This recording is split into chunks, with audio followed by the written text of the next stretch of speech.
Colosenses capítulo 4, versículos del 2 al 4 será la palabra en la cual vamos a meditar en esta mañana. Dice su palabra así: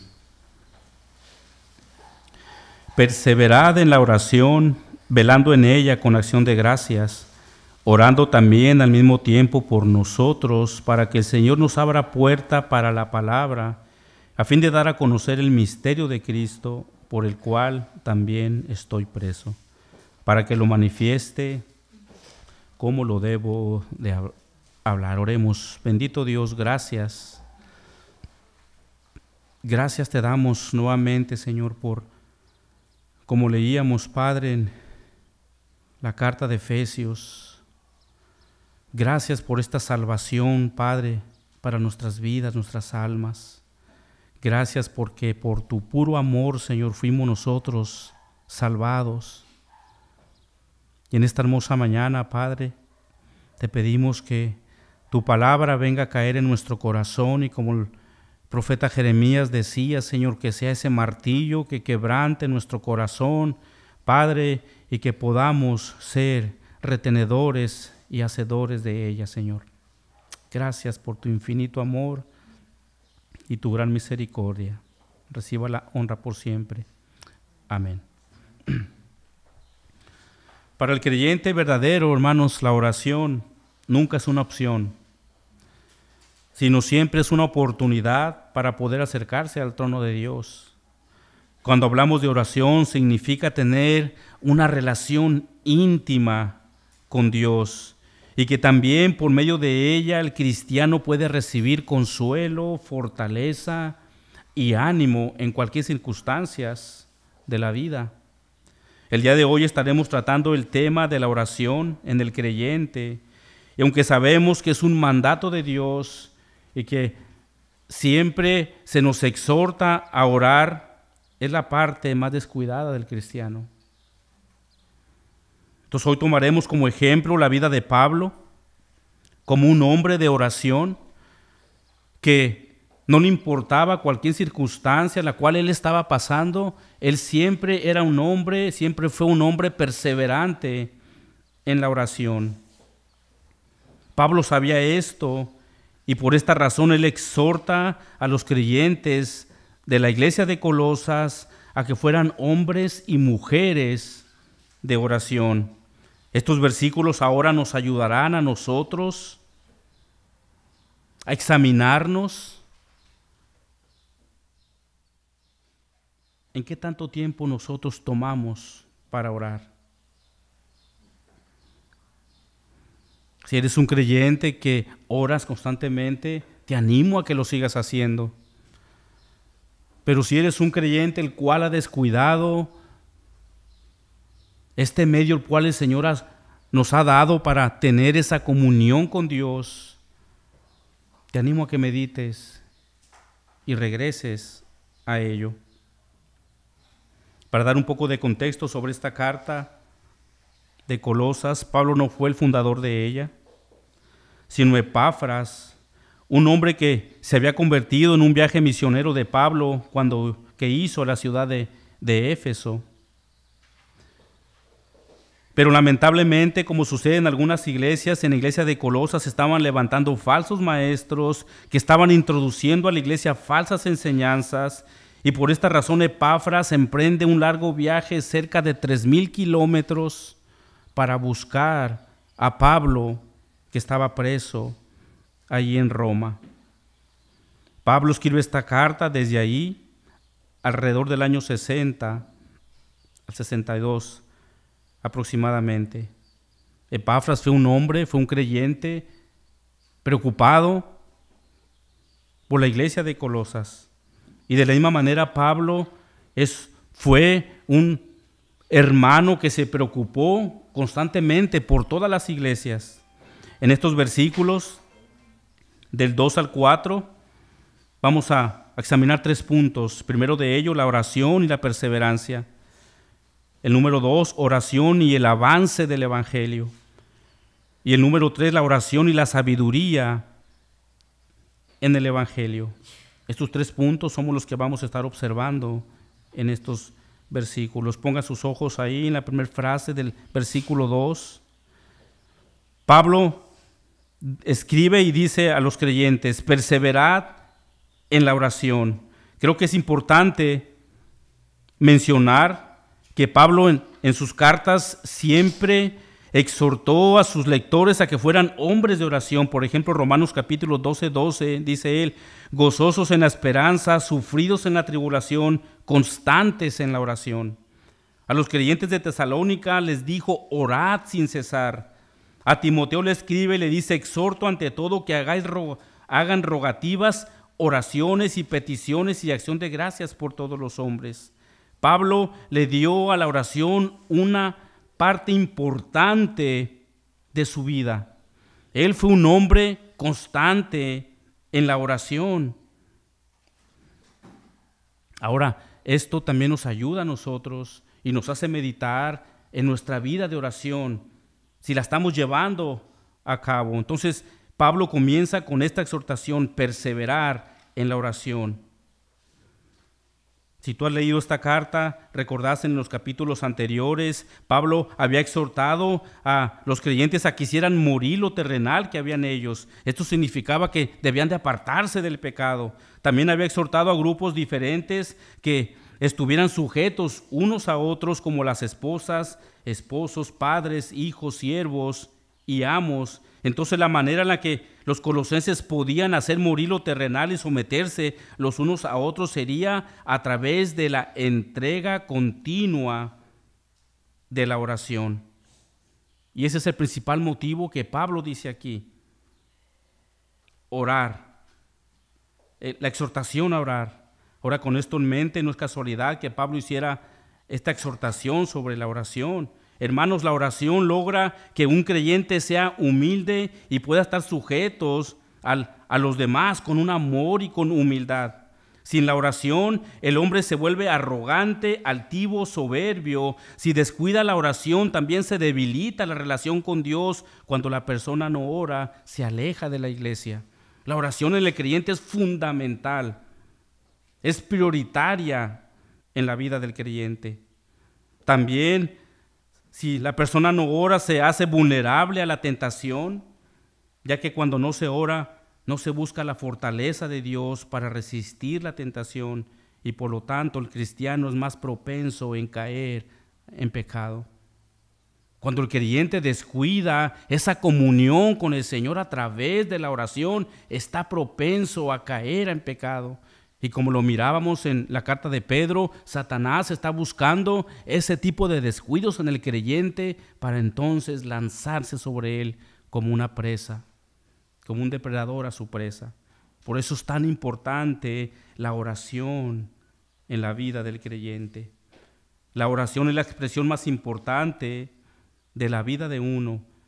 Ella es el medio por el cual podemos acercarnos a Dios. Es la puerta que nos lleva a la misma presencia de Dios. La oración también es el arma divinamente establecida para contrarrestar los ataques siniestros de Satanás. La oración es el vínculo por el cual confesamos nuestros pecados y el instrumento por el cual las almas agradecidas expresan su espontánea adoración a Dios. Pablo fue un ejemplo de ello. Pablo fue un ejemplo de oración persistente. Era un hombre que sabía la importancia de la oración en él. Un hombre que por medio de la oración daba gracias a Dios en cualquier circunstancia que él pudiera estar. Todo creyente, como sabemos, pasamos tiempo difíciles. Y en ocasiones hay cuando el creyente está orando constantemente y en ocasiones no ve resultados. Algunos piensan que sus oraciones se quedan en las paredes o en la habitación. Algunos han llegado a pensar que Dios no los escucha o que tal vez se ha apartado de ellos. Incluso algunos han dejado de orar y han dejado de doblar sus rodillas ante las peticiones que llevaban anteriormente ante Dios. Quizás pueda haber algunos de los que están aquí presentes que llevaron en un momento peticiones a Dios, oraciones a Dios, y que hasta ahora el Señor le ha placido contestarles.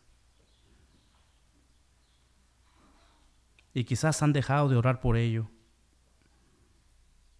Pero sin embargo, te animo a que no dejes de orar, sino seguir perseverando en esa oración. Y en Pablo miramos un claro ejemplo de ello. Pablo, como recordamos, estaba preso allí en Roma. Y en el capítulo 1, versículo 3 dice, siempre orando por vosotros. En el capítulo 1, versículo 9, por lo cual también desde el día que lo oímos, dice él, no cesamos de orar por vosotros. Pablo fue un hombre que no oraba una vez a la semana o 2 veces a la semana. Pablo fue un hombre que se entregaba a la oración constante. Él sabía la importancia de la oración que él necesitaba. Hermano, yo no sé qué tan importante es la oración para ti. Yo no sé qué tanta prioridad tú le das a la oración en tu vida.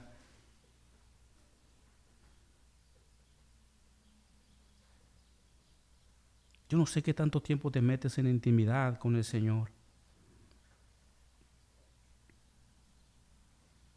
Pablo exhortó a los creyentes de Colosas a que oraran, a que permanecieran en la fe, en la oración. Pero también nos exhorta a nosotros a orar y a orar. Pongan sus ojos en el versículo 2. Perseverad en la oración. Esta palabra de perseverad en su idioma original significa persistir o ser constante. Pablo está diciendo a los creyentes, ustedes persistan. Dice el comentario de la Biblia de MacArthur, y cito, ser persistentes con valentía o aferrarse y no soltarse. Fin de la cita.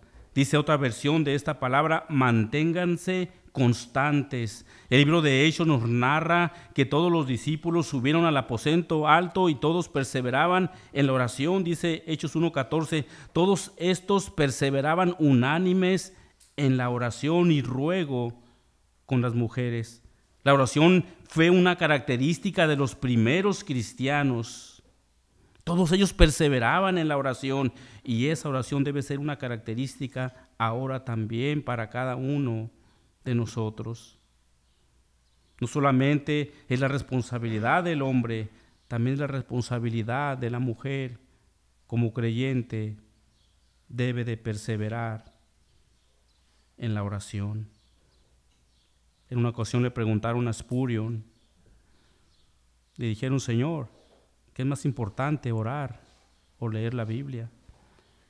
Y él contesta, en la respiración, ¿qué es más importante, inhalar o exhalar? Son las 2 herramientas que el Señor nos ha dado, hermanos, para llevar un cristianismo fructífero delante de Dios. La escritura y la oración. Si descuidamos esas herramientas que nos han sido dadas por Dios, hermanos, nunca vamos a crecer espiritualmente. Por eso es tan importante la lectura como la oración. Por medio de la oración tenemos bendiciones de Dios. Por ejemplo, la primera de ellas es de saber que Dios escucha nuestras oraciones. Como creyentes tenemos esa confianza de que si tú vas a Dios en la oración, Él las escucha. El salmista sabía eso y dice en el Salmo 6:9, Jehová ha oído mi ruego, ha recibido mi oración. Este salmo nos recuerda que Dios siempre está atento a las oraciones de sus hijos. Esto es de gran ánimo para nosotros, hermanos. Si Dios no te ha contestado la petición que tienes años quizás orando, no te desanimes. Él ya la escuchó. Él ya sabe tu necesidad. Pero si Él no te ha contestado es porque Él tiene un propósito. Espera en Él. Confía en Él. Él sabe. Él te conoce. Eres su hijo. Él sabe de que tú tienes necesidad. Esa es una de las grandes bendiciones que como hijos de Dios tenemos. Nuestras oraciones son escuchadas. Salmo 65:2, tú oyes la oración. Él está diciendo, el salmista, que las oraciones son una garantía, o cuando nosotros damos nuestras oraciones al Señor, son una garantía de que Él las escucha. Esta carta, como sabemos, va dirigida a la iglesia de Colosas, pero también es una carta que va paralela a la carta de Efesios. En Efesios 6:18 dice Pablo, orando en todo tiempo, con toda oración, súplica, y en el Espíritu. Esta exhortación también va para nosotros hoy, hermanos, para que seamos hombres y mujeres de oración. El cristiano tiene la bendición de que por medio de la oración puede tener acceso a Dios en cualquier circunstancia y el Señor escucha nuestra oración. ¿Recuerdan anteriormente? En el templo estaba un velo, una cortina que dividía el lugar santo del lugar santísimo, pero mediante el sacrificio de Cristo en la cruz, ahora todo creyente puede entrar libremente a la presencia de Dios por medio de su Hijo Jesucristo. Amada iglesia, en la palabra escrita Dios nos habla y en la oración nosotros hablamos con Él. Y es un momento sublime que el creyente vaya al Padre con una libertad, derramando su corazón, diciéndole sus necesidades, pero a la vez también agradeciéndole por la salvación que Él le ha otorgado. Hay muchos cristianos que oran, no tanto porque sea algo grandioso, que se les permita acercarse a Dios por medio de la oración. Hay muchos que simplemente piensan muchos que oran porque creen que únicamente es su deber, porque si no lo hacen, sienten que perderán la evidencia de su cristianismo. En otras palabras, hacen de su tiempo de oración algo obligatorio, sin deseo en sus corazones de hacerlo. Entonces sus oraciones se tornan frías delante de Dios. Escuchamos de que tú eres creyente, ¿y qué es lo que hace el creyente? Pues tiene que orar, pero a veces tomamos esa actitud de que, bueno, tengo que orar porque soy creyente. Pero cuando nos acercamos a Dios de esa manera, nuestras oraciones son frías, porque lo hacemos más por obligación que por el deseo de tener esa comunión íntima con Dios por medio de la oración. Dijo Martin Lloyd Jones, y cito, la oración es la actividad más alta del alma humana.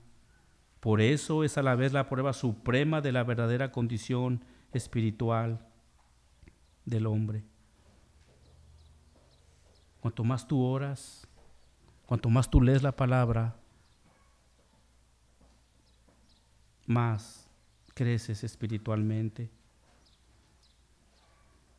Carlos Spurgeon dijo también, la oración debe ser la llave de día y el cerrojo de noche. Una vida sin oración es una vida sin Cristo. Fin de la cita. ¿Oras en la noche, oras en el día? ¿Comienzas el día con oración y terminas el día con oración? Si es así, es una buena evidencia de tu cristianismo. Y más aún en este mundo que está tan apurado, que todo es tan express, la comida es express, donde quiera que vas todo es express. El mundo está tan acelerado ahorita que el creyente debe de hacer una pausa en cualquier cosa que esté haciendo y buscar la relación íntima con Dios por medio de la oración.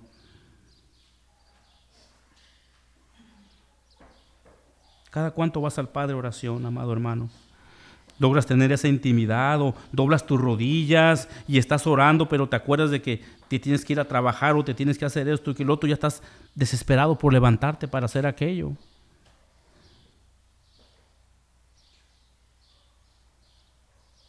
Que esto no sea así en ti, hermano. Debes de apartar un tiempo de oración para el Señor. La oración, hermano, es la que te fortalece, te anima. Hay un comentario acerca de Martín Lutero que dice así: en el año 1540, el gran amigo y colaborador de Lutero, Friedrich Myconius, cayó gravemente enfermo y se esperaba que muriera en poco tiempo, y mandó una nota a Lutero para despedirse, y Lutero le contesta y le dice: te ordeno en el nombre de Dios que vivas, porque aún tengo necesidad de ti en la obra de reformar la iglesia. El Señor nunca me permitirá escuchar que has muerto, sino que te concederá sobrepasarme en años. Esta es mi oración, dice Lutero. Esta es mi voluntad, y creo que mi voluntad se cumpla, pues mi único deseo es glorificar el nombre de Dios. Aunque Myconius ya había perdido su capacidad del habla, cuando llegó la carta de Lutero, se recuperó por completo, vivió 6 años más, sobrepasando en la vida de Lutero por 2 meses. Fin de la cita. Hermano, la oración, cuando va alineada con la voluntad de Dios, nos da grandes sorpresas. Grandes sorpresas. Un gran ejemplo de perseverancia de Lutero. Nos anima entonces a ser hombres y mujeres de oración. No únicamente tomar 5 minutos y estar de rodillas y decirle a Dios una que otra palabra y levantarnos y decir: ya cumplí, ya oré. Eso pasa en algunos creyentes. No, hermanos, así nunca vamos a poder tener una relación íntima con el Señor. Pongan sus ojos en la siguiente frase: perseverar en la oración, velando en ella. Pablo ahora les dice de qué manera debían de orar. Les dice la manera y la actitud la cual ellos debían estar orando. Ellos les dice velando en ella. Otra versión dice: manténgase constantes en la oración. Dice siempre, siempre alerta.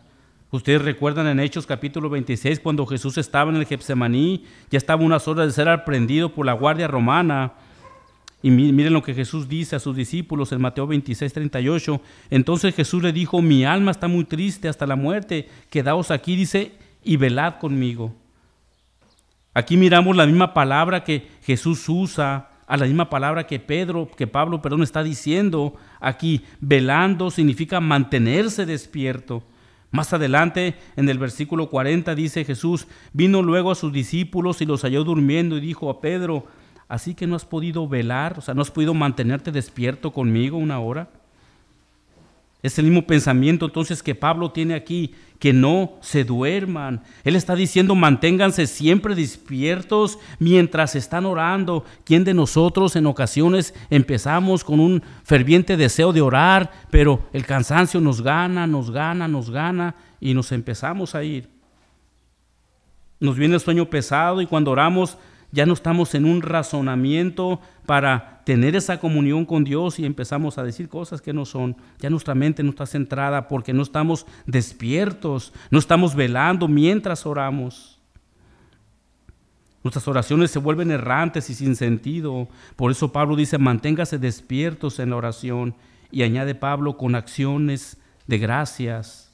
Pablo les había dicho: perseveren, sean persistentes, velen, estén despiertos, y ahora Pablo añade: con acción de gracias. No podemos separar la oración con el agradecimiento a Dios. Cuando el creyente está orando, siempre debe de ser con un corazón agradecido al Señor.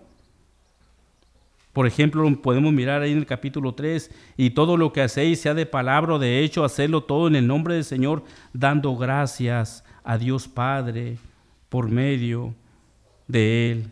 A los creyentes de Tesalónica, capítulo 5, él dijo: dad gracias en todo. Pablo fue un ejemplo palpable de que cuando él oraba siempre daba gracias a Dios. Él estaba preso, ¿recuerdan? Pero él no estaba triste. Él estaba preso, pero él no estaba triste. Él no estaba quejándose mientras él escribe esta carta. Él dice que está gozoso, él está contento, alegre, con una paz profunda que solo Dios puede dar. Es lo que dice en el capítulo 1, versículo 24: ahora me gozo en lo que padezco por vosotros. Y ustedes saben qué fue lo que le llevó a ese gozo en circunstancias, hermanos. ¿Saben qué? La oración. La oración fue que Pablo dijera: yo estoy gozoso aún estando preso aquí, por la comunión que él tenía con su Señor Jesucristo, con su Salvador, por medio de la oración.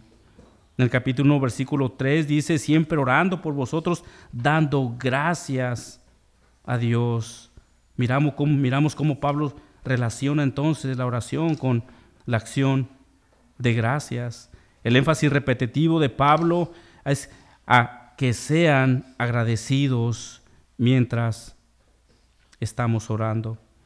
Es difícil dar gracias a Dios en momentos complicados. Y creo que a ti te ha pasado y a mí también. Sin embargo, Pablo exhortó a la iglesia a que lo hicieran.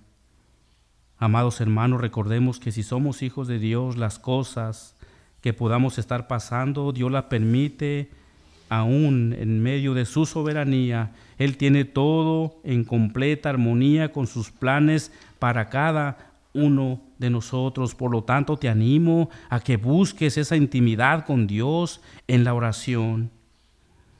Esto nos lleva al punto número 2, la oración y el avance del Evangelio. Ponga sus ojos en el versículo 3, orando también al mismo tiempo por vosotros, para que el Señor nos abra puerta para la palabra. La petición de Pablo era para que el Señor abriera la oportunidad para poder predicar el Evangelio. Él no pedía que estuvieran orando para que él pudiera ser libre de la cárcel. Fíjense lo que Pablo dice. Él pudo haber dicho: hermanos, oren por mí porque yo quiero salir de aquí de esta prisión para ir a dar el Evangelio, para llevar las buenas nuevas de salvación. Él no está diciendo eso. Él dice: oren para que se abra puerta para el Evangelio. Qué hermosa petición de Pablo.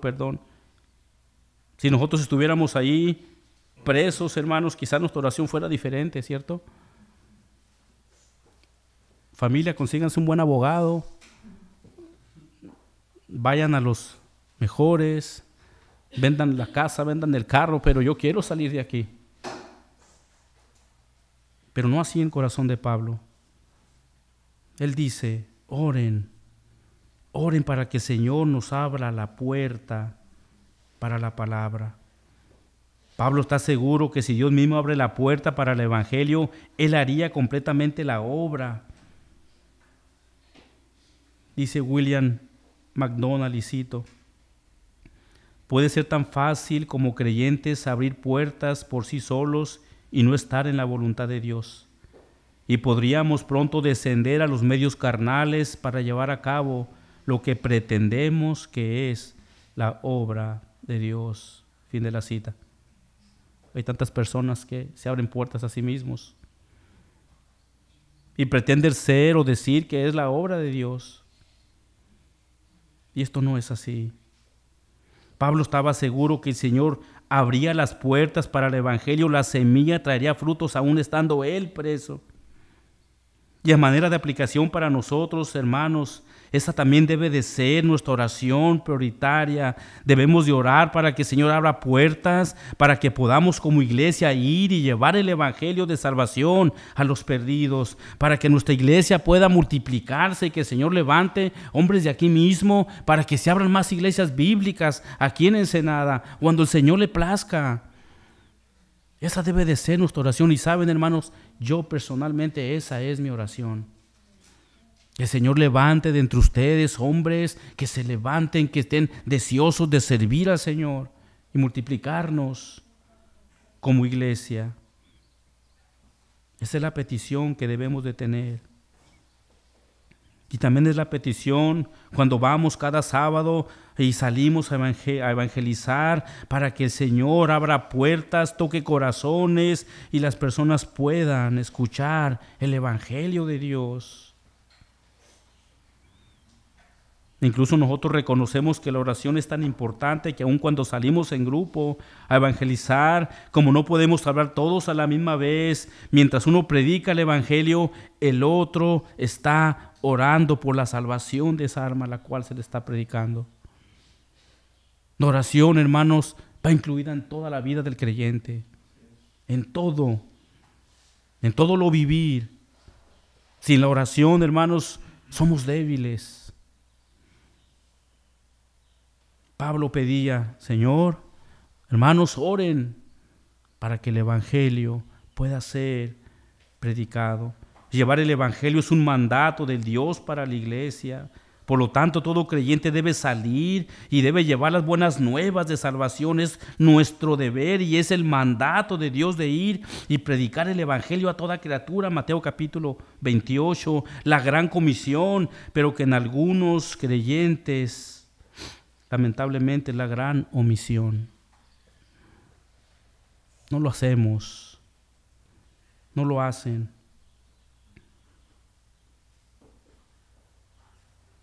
Se nos ha olvidado que el Señor, y que algún día el Señor mandó a alguien para que nos compartiera el evangelio. O a menos de algunos de los que están aquí, te haya sucedido como a Pablo, que Dios mismo llegó y les dio el evangelio. Entonces tuvieron una excusa. Pero creo que la mayoría de los que estamos aquí fue porque un Señor mandó a alguien para que nos compartieran el evangelio y nosotros pudiéramos creer en él. Esta es nuestra tarea, amada iglesia. Ir a llevar las buenas nuevas de salvación. ¿A dónde? A donde el Señor lo permita. A donde el Señor lo permita. Las personas están yendo al infierno y necesitamos ir a dar el mensaje de salvación. En su predicación, Cómo evangelizar bíblicamente, nuestro pastor Melvin dijo una frase que la tengo en mi mente. Dijo él, si nosotros que tenemos la revelación completa no abrimos nuestra boca para predicar el evangelio, debemos de arrepentirnos. Tenemos esa gran responsabilidad, hermanos. ¿Conoces el evangelio? Da el evangelio. Da el evangelio. Da el evangelio. Como iglesia no podemos estar estáticos, aún sabiendo cuál es el final de los hombres pecadores que no se arrepienten. Ahora tenemos una puerta grande para ir como iglesia a llevar el evangelio. Digo que tenemos una puerta grande porque hasta ahorita las autoridades no nos están metiendo presos por hacerlo. Tenemos libertad para hacerlo. Tenemos tiempo para hacerlo. Lo que nos falta es disposición quizás. Pero eso es lo que es la iglesia, amados hermanos. Es parte de lo que es la iglesia. Lo único que impide que el evangelio sea llevado a los perdidos es en ocasiones la indiferencia de los que profesan ser creyentes, es la falta de amor por aquellas almas. Amada iglesia, que esto no sea un impedimento para ir y dar las buenas nuevas de salvación. Queremos que evangelizamos porque es un mandato que el Señor nos ha dejado. Por lo tanto, les animo, hermano Dani, su disposición que me comentó hace rato de ir a hacerlo. Gracias a Dios por ello. Ese es el llamado de la iglesia, ir, salir, ir fuera y dar las buenas nuevas de salvación. Pongan sus ojos en el versículo 3, orando también al mismo tiempo por vosotros, para que el Señor nos abra puerta para la palabra a fin de dar a conocer el misterio de Cristo. Aquí Pablo nos está diciendo el propósito de dar el evangelio. ¿Cuál es ese? El dar a conocer el misterio de Cristo. Ahora, ¿cuál es ese misterio del cual Pablo habla? Bueno, ese lo miramos en el capítulo 1, versículo 26. Dice, el misterio que había estado oculto desde los siglos y edades, pero que ahora ha sido manifestado a sus santos. Y fíjense, este es el misterio, a quien Dios quiso dar a conocer las riquezas de la gloria de este misterio entre los gentiles, que es Cristo en vosotros, la esperanza de gloria. Este misterio es que ahora el evangelio de salvación también fue y es para los gentiles. Ese misterio que había estado oculto muchos años, como el texto nos lo dice, ahora tanto judíos como gentiles tienen la misma oportunidad de salvación. Esa es la noticia a la cual debemos de ir a las calles, a las plazas, a los vecinos en la colonia, a dar esas buenas de salvación. El Señor, en su gracia, también da salvación a los gentiles. Hermanos, qué noticia tan grande. Pablo estaba preso en ese momento, pero él anhelaba que Dios abriera puerta para el evangelio. Pablo estaba preso, pero su corazón estaba libre para llevar el evangelio. Hoy quizás algunos de los que se profesan ser creyentes están libres, pero pueden estar presos en sus corazones, apáticos, estáticos, sin hacer nada por aquellos que se pierden en el infierno. Algunas personas pueden pensar y decir, bueno, pues que vaya el pastor o los diáconos de la iglesia, ellos son los responsables de ir y dar el evangelio. Pero sabes, esto no es así, hermanos. Todos estamos incluidos en ello. Todos tenemos esa bendición. No le puedo llamar responsabilidad porque se oye como muy forzado. Mejor le quiero llamar, tenemos esa bendición de ir y llevar el evangelio. Todos, absolutamente todos tenemos ese gran honor de ir a llevar las buenas nuevas de salvación. Después dice Pablo que él estaba preso, ¿a causa de qué? A causa del evangelio. Esto nos hace meditar que en ocasiones, al ofrecer el evangelio en este mundo caído por el pecado, el creyente puede traer luchas fuertes a su vida. Pablo estaba en la cárcel por predicar el evangelio. Ahora quizás algunos de nosotros no estemos presos por causa de hacerlo, pero quizás si hay personas que se ofenden cuando tú se los das, y muchos de ellos probablemente son nuestra familia. En ocasiones puede ser un amigo, algún conocido, e incluso, como te lo decía ahorita, hasta nuestra propia familia. Pero tenemos que dar el evangelio. Tenemos que darlo. Tenemos que darlo.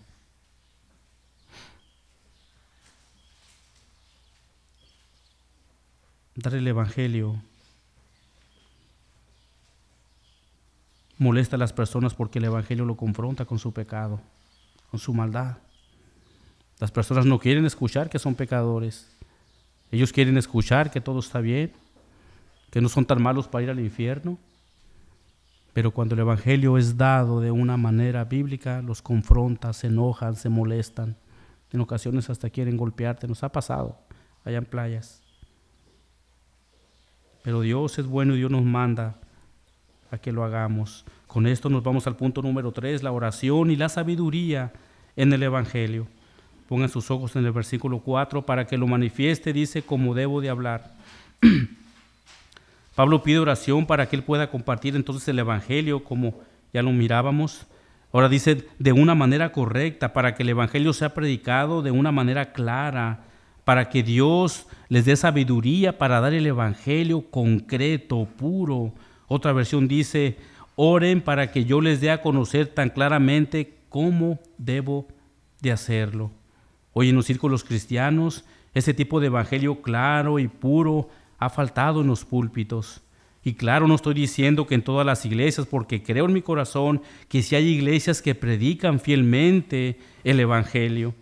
Pero también hay otras que basan su evangelio en experiencias personales, hacen a un lado lo único que pueden traer salvación a la vida de las personas, que es el evangelio, y lo cambian por testimonios o sentimientos vividos. R.C. Sproul dice, tu testimonio personal, sin importar cuán significativo sea para ti, no es el evangelio. No es el evangelio. El predicador no se para aquí a hablar de su propia vida. Mi vida no los va a cambiar a ustedes. El evangelio es lo que cambia. Por eso Pablo dice en Romanos 1:16, porque no me avergüenzo del evangelio. ¿Por qué? Porque es poder de Dios para salvación a todo aquel que cree, no mi vida personal. Cuando las personas dan el evangelio basado en sus experiencias personales, tenemos problemas con ello. ¿Por qué? Porque estamos tratando de convencer a las personas en nuestras propias fuerzas, llevándolos a sentimientos que digan, pobre hermano, pobre hermana, lo que ha pasado. No es así. Lo único que cambiará al hombre es el evangelio, porque este es el poder de Dios. Es el poder de Dios que convierte, que transforma. Pero lamentablemente hay tantas personas que sí usan sus vidas, sus experiencias personales para evangelizar. Cuando se usa cualquier otro medio que no sea el evangelio bíblico, las personas lo escuchan, pueden dar una respuesta emocional y pueden llegar a creer que son salvas y no serlo. También muchos predicadores usan a Jesús como el dador de toda felicidad. ¿Has oído esto? Ven a Jesús y tus problemas se van a acabar. ¿Te has escuchado esto? Ven a Jesús solo como la fuente de comodidad terrenal, de bienestar y de prosperidad. Ese es el evangelio moderno que muchas iglesias ofrecen. Otra manera de dar el evangelio incorrecto es mediante la manipulación emocional dentro de sus reuniones. Métodos de presión, de manipulación, los animan a que hagan una oración de fe en la cual no la podemos encontrar, esa en la Escritura. Las personas salen llorando por sus emociones conseguidas en sus reuniones y no por lo grave de sus pecados. El evangelio te confronta con tus pecados. Si alguien llora en la iglesia, que llore por sus pecados. Lo que hacen estos predicadores es dar un falso evangelio, dar una falsa esperanza. Lejos de estar proveyendo la esperanza del evangelio, están proveyendo para sus oyentes su propia condenación. Escuchen, hermanos, ¿por qué? Porque les hacen creer que son salvos. Todo predicador que desde el púlpito no da el evangelio de una manera clara está trayendo condenación para sus oyentes. Los está engañando. Dios juzgará a esos predicadores que usan el púlpito de una manera inapropiada, pero también Dios juzgará a todos aquellos que los oyen y en aquel día del juicio tendrán pérdida eterna. Estas personas que escuchan a estos predicadores, para ellos no habrá escucha. Dios no les dirá, pobre de ti, fuiste engañado por este falso maestro, no es tu culpa, entra al gozo de tu Señor. No va a ser así. Las personas que escuchan ese falso evangelio serán culpables como aquellos que lo predican. ¿Por qué? Porque las personas no escudriñan, no van a la palabra del Señor como lo hicieron los nobles de Berea. Ellos examinaban la palabra para ver si aquel que estaba enfrente decía, oh, es verdad lo que dice. Nuestro deber es como ser esos hombres de Berea. Recuerda lo que Pablo le dijo a Timoteo, procura con diligencia presentarte a Dios aprobado, que no tiene de qué avergonzarse, que usa bien la palabra de verdad. Pablo dice a Timoteo, usa bien la palabra de verdad, Timoteo, porque no es tuya. Esta palabra la cual tú estás hablando no sale de ti, sale de la misma boca de Dios. Por lo tanto, tienes que trazarla. Cuando Pablo dice usa bien, es trazarla de una manera correcta.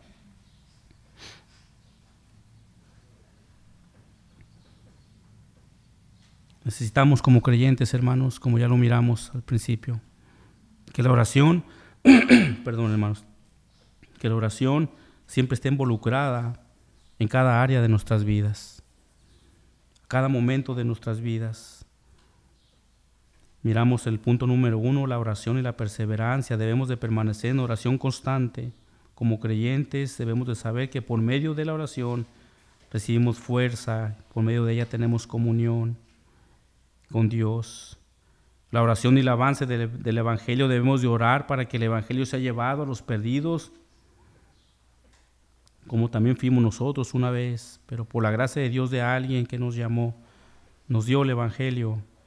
El Señor nos salvó por su gracia. También la oración y la sabiduría debemos de orar para que el Evangelio sea predicado de una manera correcta.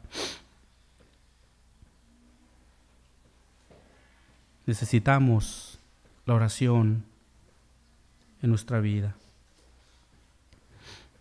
Si la oración no es constante en tu vida, hay dos maneras únicamente, o dos verdades acerca de esto. Una de ellas, has descuidado tu oración, tu comunión con Dios, que te animo a que lo vuelvas a retomar. Y la otra es que simplemente no eres creyente. Por lo tanto, te animo a que medites en ello. Si has descuidado la oración, regresa a ella. Y si no has nacido de nuevo, hoy puede ser el día de salvación para ti. Arrepiéntete de tus pecados y deposita tu fe en Jesucristo. Oremos. Padre, te damos gracias por tu misericordia para con nosotros. Te pedimos, Padre, que por medio de tu palabra, Señor, podamos nosotros ser confrontados, que podamos también, Señor, que por medio de ella nos ayude a examinar también nuestra vida de oración, Padre Santo. Si hubiese alguno aquí también, Padre, que no ha nacido de nuevo, que aún no es salvo, Señor, te pedimos por él que tú redargullas por medio de tu Espíritu Santo, que tú salves conforme tu gracia soberana, Señor. Gracias infinitas te damos en esta hora, Señor, y ayúdanos a meditar pues en nuestra relación con usted mediante la oración. Te damos gracias infinitas. Amén.